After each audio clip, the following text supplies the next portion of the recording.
Hey everyone, so the full footage is out now of this Manchester, this Manchester incident at Manchester Airport. Obviously, anybody who watched, when I first said, when this video first came out, I said it's going to be very difficult for this officer to explain how he's kicked, how he's kicking a guy in the head who's on the floor. Now, I've seen the whole footage. The context is there. And I'm going to call it, guys, all right, what happened was justifiable. Now, if you've seen the footage, you see the, you see the police officer, he's got his back turned, and then the gentleman in the blue tracksuit who later gets kicked in the head, he viciously starts punching him in the back of the head. So straight away, in that instance, my understanding of the rules of engagement would be that that officer would be well in his rights to turn around and shoot him. Because he's got a firearm in his hands, okay? That firearm's kind of an important thing. Airports, and we've got to put the greater context of what's happening, what happens in the UK. So could it be that if that guy took the rifle off him, there could have been a threat? Could he have gone on? I don't know. Could he have just gone crackers with that, weapon? I don't know, guys, all right? But did that officer believe so? Probably, they've probably got rules of engagement inside, inside their unit that says, listen, guys, under no circumstances do you let bad guys get your guns. Or, under no circumstances, do you give your gun to someone if they're punching you in the head. Anyway, that's just a thought. Maybe I'm wrong. Maybe Manchester police say, hey, you know what? If you're getting punched in the face and getting attacked, then it's totally fine. Just give your weapon to someone because, we don't need to subdue them. Anyway, guys, that aside. So the incident moves forwards. Now, the guy's on the floor. Now, in that instance, in that moment there, the 3-5 seconds before that were absolutely carnage. You've got people throwing punches. Guys, go watch the footage. It's on. It's over on X. Now, in that instance, that officer, he needs to take control of that situation. All right. So, put yourself in that situation. You're a firearms officer. Yeah. You need to control that situation because that's kind of your job. You've got a rifle in your hand, or he had a weapon in his hand. I'm not sure whether it was a rifle or he had a weapon in his hand. You've got a guy who's just attacked you from behind, unprovoked, an unprovoked attack. That guy needs to be subdued and he needs to be controlled because he is a threat. If he's not subdued, if he's not restrained, he is a threat.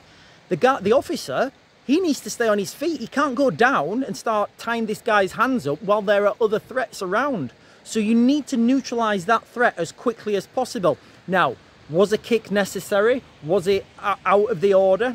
I can certainly see how that is justifiable. Now, so what's going to happen in the future? Guys, this is going to get wild. This is going to go to a court, all right? This guy shouldn't have been suspended. Or maybe he should have, I don't know. This thing's going to go to a court, no doubt.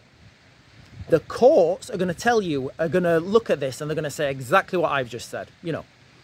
This officer's going to say exactly what I've just said. Remember, these officers, they get how many seconds did this officer have to decide what to do? Think about that.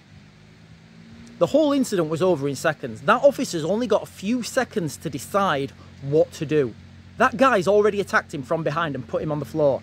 So he could do it again. He would do it again. So that officer's had to make a decision in a few seconds that the jury are going to have months, years, however long it takes for them to deliberate whether this was right or wrong. Anyway. So whether this goes to a jury or whatever, this is going to go to a court and the courts are going to let this, they're not going to let it off, but they're going to make the right decision, I hope, which would be there's no further action taken and that officer was justifiable. What's going to happen next, guys? We all know what's going to happen next in the United Kingdom. There's going to be riots and protests, the likes we've never seen. Guys, I don't really like doing things in, talking about incidents in the United Kingdom, but these things have been brought to my attention and it is something I've got quite a lot of experience in. So that's what's going to happen, guys, in that order. Of course, they're going to try and give this as much of a soak period as possible, but the reality is I think that guy's it was justifiable. Now, the window of justifiable is a subjective matter, and that if that officer believed that that guy was still a threat, And if he believed that there was no other way to subdue him, then that's justifiable. What's the other option? You know, he's got a firearm. Would it have been justifiable for him to use the firearm? We'd have seen a lot different dynamics on the streets if it had.